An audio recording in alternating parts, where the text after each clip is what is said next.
Ito guys, puro positive, no? Puro positive yung lumalabas sa inyo mga kapiksi. Unang-una, nasa inyo yung energy of good luck, good fortune.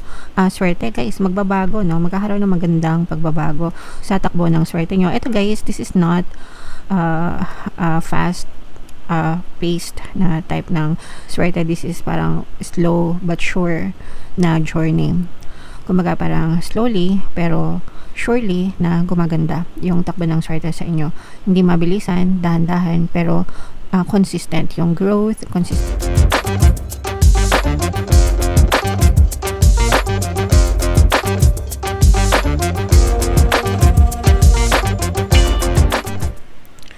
Hello guys, hello Libra, welcome back to Pinay Pixie Tarot. Ang pamagat ng episode natin for tonight is mga blessings para ngayong 2026 guys, para sa Libra, Sun, Moon, Rising sign and Venus. So titingnan natin yung mga possible blessings na pwede nyo ma-experience, and kung may mga balakid or blocks, i-mention din natin siya mga kapiksi. So unahin muna natin tong deck na to guys. Ito yung mga angel messages para sa inyo ngayong 2026.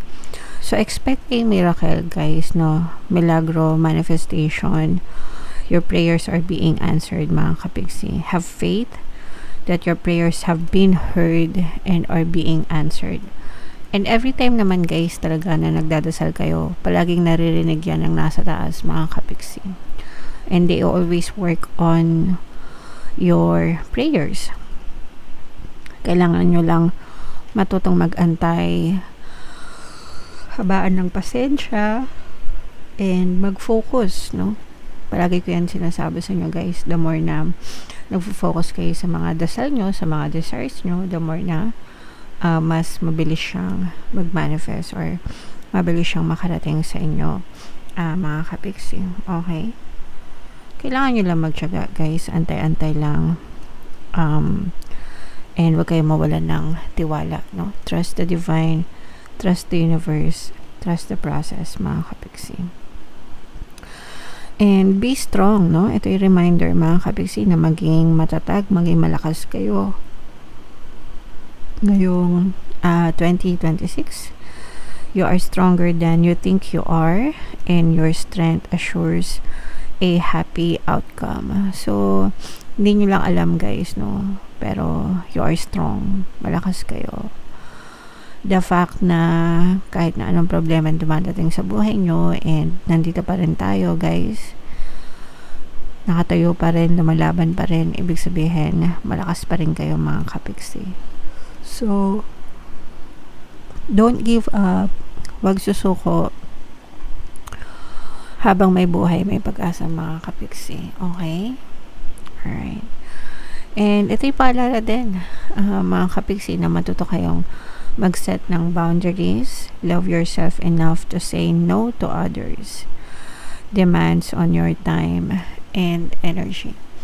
So okay lang na tumulong guys, no? Sabi ko nga palagi ko nga sinasabi sa inyo na mag-share kayo ng blessings, 'di ba? Sharing is caring. Pero dapat meron ding limitation mga kapiksi. Kailangan alam nyo kung kailan kayo tatanggi, alam nyo kung kailan kayo magsasabi ng no sa ibang tao kapag nadedehado na kayo, kapag inaabuso na kayo mga kapiksi. Kasi kapag kayo yung bigay ng bigay, pag nawalan ka na, 'di ba? Paano ka pa makakapagbigay? So sometimes nakaka-drain din, nakakaubos din ng lakas. Kapag tinutulungan mo yung mga tao na hindi deserve, okay lang na tumulong sa mga taong deserve, diba? Pero sa mga taong mapagsamantala at mapang-abuso, you should learn to say no to them para hindi nila kayo pagsamantalahan mga kapiksi. Alright. So, yan yung mga angel messages para sa inyo Libra. Shuffle natin to, hanapin natin yung energy ng Libra at saka yung energy ng blessings. Habang sinashuffle ko to guys, panoorin nyo muna yung video natin regarding sa ating paano mag-manifest ng abundance video course. Kapiksi, sawa ka na ba sa mga struggles at hirap sa buhay mo? Masipag ka ba at masikap sa buhay ngunit hindi ka pa rin umaasenso? Ilang beses ka na bang nag-attempt mag-negosyo at mag-invest pero palagi ka pa rin nalulugi? Sa pagkakataon na ito ay maaaring may subconscious beliefs ka na nagiging balakid sa iyong pag-unlad at pagyaman. Introducing, paano mag-manifest ng abundance video course. Dito ay matututunan mong ma-overcome ang mga balakid mo para tuluyan ka ng umunlad, umasenso, sumagana, maging matagumpay, successful at maswerte sa iyong kabuhayan, pera, trabaho, negosyo, salapi at kaperahan ng bonggang-bongga. Dali, mag-send na ng email sa pinoypixitaro@gmail.com at simulan na ang iyong pagyaman ngayon. Alright, so sa lahat ng gusto mag-avail ng course guys, meron tayong paano mag-manifest ng abundance video course, paano mawala ang third party at magkaroon ng harmonious na relationship, and paano pabalikin si ex, reverse breakup. Sa mga interesado guys, mag-send lang kayo ng email sa pinoypixitaro@gmail.com. And sa mga nag-aanap guys ng pampaswerte na lucky charms or lucky bracelet, aventurine tsaka citrine, yung recommended ko ito yung sample guys. May makikita kayong mga link sa description box. So, Libra, kayo ay represent ng Queen of Swords. Ito yung ating blessings energy, mga kapiksi. So, basahin natin lahat ng positive at negative. Ito guys, puro positive, no? Puro positive yung lumalabas sa inyo, mga kapiksi. Unang-una, nasa inyo yung energy of good luck, good fortune. Swerte guys, magbabago, no? Magkakaroon ng magandang pagbabago sa takbo ng swerte nyo. Ito guys, this is not fast paced na type ng swerte. This is parang slow but sure na journey. Kumbaga parang slowly pero surely na gumaganda yung takbo ng swerte sa inyo. Hindi mabilisan, dahan-dahan, pero consistent yung growth, consistent yung paglago, consistent yung mga magandang pagbabago sa takbo ng swerte sa inyo, guys, lalo na pagdating sa kaperahan. Maaaring may mga magagandang balita, mga magagandang ganap, no? Mga magagandang impormasyon or magagandang ganap, magagandang sitwasyon na ma-experience kayo sa larangan ng trabaho nyo, ng negosyo nyo, or investment, kung ano man yung source of income nyo, mga kapiksi. And ito yung magdadala ng magandang swerte sa buhay nyo. Okay? So, ito guys, i-mind nyo na ito sa comment section. Itong swerte, good luck, good fortune. And ugaliin yung mag-affirm guys, no? Wala ako guys, yun lang talaga yung pagbabago na ginawa ko. Nag-conscious affirming lang ako, conscious manifestation. Ever since ginawa ko yun guys, sobrang iba na yung takbo ng buhay ko ngayon compared before.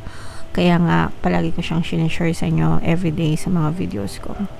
So, swerte ako sa lahat ng aspeto ng buhay ko.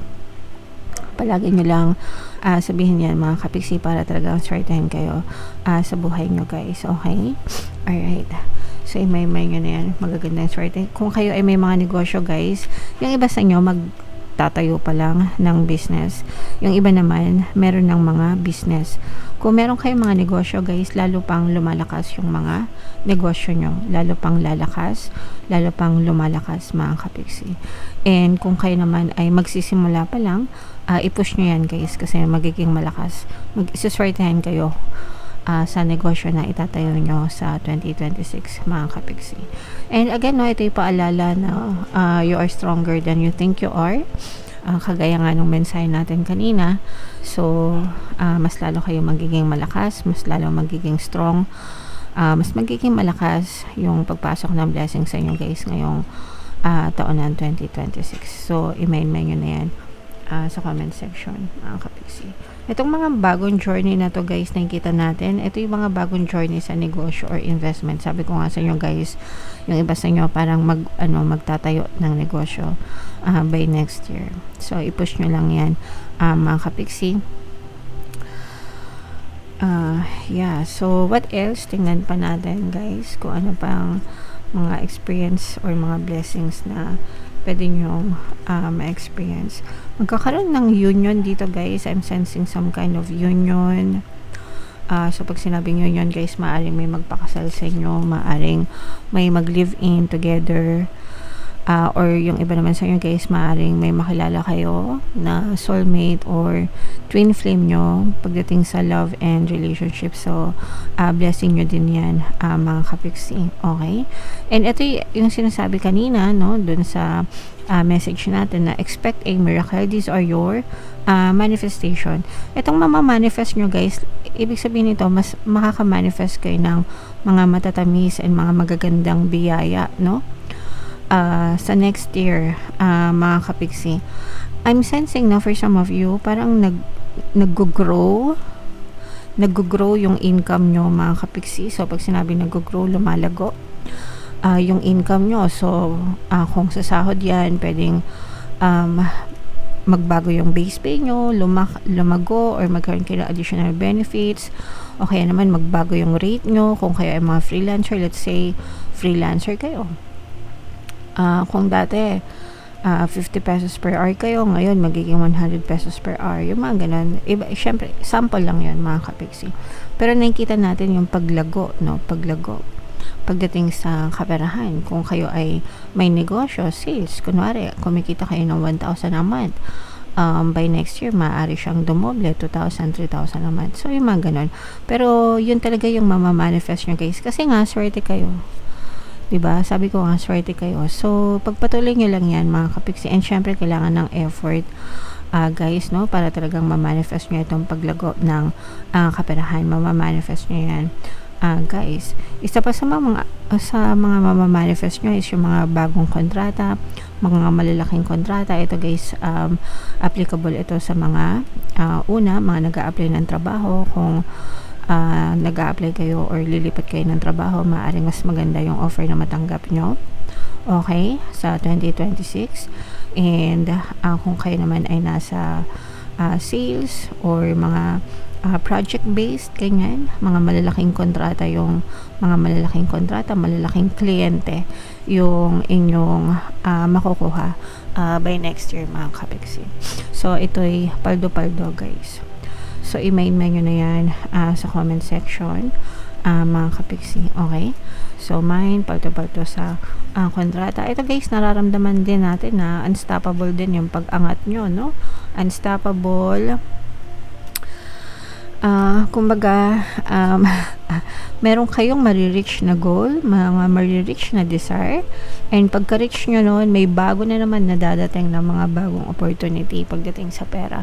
So, nakikita natin dito, nasa-sense natin, guys, na talagang pagdating sa blessings, pagdating sa pag-unlad, pag-asenso, palago lang ng palago, guys. Actually, wala kayong negative energies, mga kapiksi. Wala kayong balakid, ibig sabihin, no? Pagdating sa blessings, guys, no? Unless meron talaga. So, syempre, ito yung general reading lang, guys, no? For the most of you, talagang maganda yung pasok ng blessings, swerte, paangat, growth, as in, pataas talaga. Pataas. Pero, if hindi kayo nakaka-resonate, ibig sabihin may mga balakid kayo, this reading is not for you. Pero, for the most of you guys, wala talaga tayong nararamdaman ng balakid sa inyo. So, magiging maganda yung daloy ng blessings, no?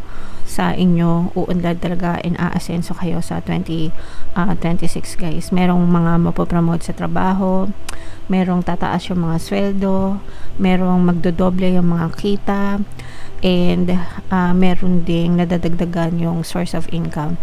And kapag na-reach nyo na yung mga goals and mga desires nyo, may bago na namang papasok ng mga opportunities na magdadagdag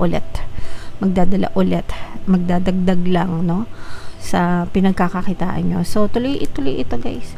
Parang hindi na mapipigil. Parang ano na kayo, guys, nakapagtanim na kayo ng halaman, tutubo na siya. Parang next year, magiging puno na siya, matibay na puno, no?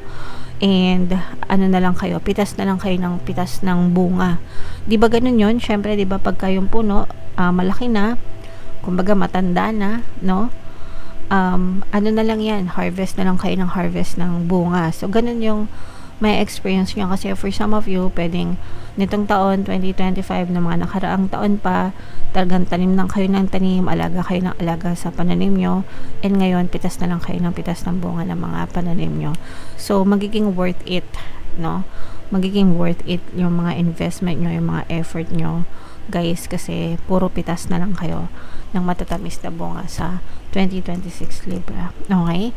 So, napakaganda guys. Super positive, super unlimited, no? Nararamdaman ko parang unlimited talaga yung pasok ng blessing sa inyo Libra sa 2026. So, i-claim nyo na yan guys. I-mind nyo na yung unlimited sources of income. Comment nyo na sa comment section mga kapiksi.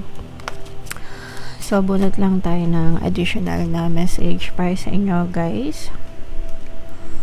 Yan, so importante ito. Never allow yourself to be taken for granted. It is better to remove yourself from the situation than to be treated less than you deserve. You are precious, you are worthy. So, yung mga tao na tinitake for granted ka, kahit asawa mo pa yan, kahit jowa mo pa yan, guys, wala silang karapatan na maliiting kayo. You should not be treated less, no? Then you deserve. Dapat alam nyo yung deserve nyo, alam nyo yung worth nyo, mga kapiksi. Swerte kayo kung nasa, let's say for example, boyfriend-girlfriend phase pa lang kayo, di ba? Kasi madaling makipaghiwalay kapag minaltrato kayo or hindi kayo tinrato ng tama. Sometimes mahirap kapag kasal na, lalo na sa Pilipinas kasi walang divorce, 'di ba? Sobrang mahal ng annulment. Hindi pa masyadong, at saka parang bihira lang yung na-approve yung annulment. Kaya mahirap. Pero yung iba guys, walang pake kahit na kasal, 'di ba? Hiwalay kung hiwalay.